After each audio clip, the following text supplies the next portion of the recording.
Dewan Mahasiswa Fakultas Dakwah dan Komunikasi UIN Araniri Banda Aceh lakukan seminar upgrading dan raker dengan tema implementasi nilai-nilai budaya Aceh sebagai karakter mahasiswa guna mengukuhkan semangat berorganisasi di Aula Fakultas Dakwah dan Komunikasi pada 22 September 2022. Ketua Dema Fakultas Dakwah dan Komunikasi Rajid Aulia dalam sambutannya mengatakan dengan momentum ini agar dapat saling bahu-membahu sekaligus mengajak aktivitas akademika, stakeholder bersama-sama untuk menjadi perubahan positif demi kemajuan Fakultas Dakwah dan Komunikasi UIN Araniri Banda Aceh.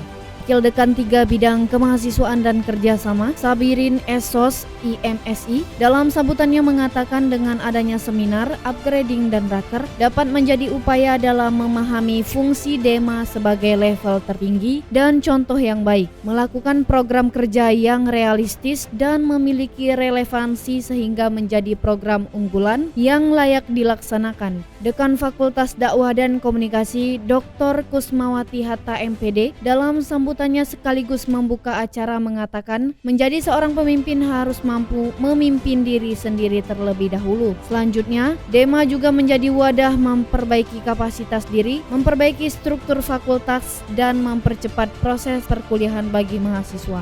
Untuk Araniri TV, Yuli Asmiati melaporkan.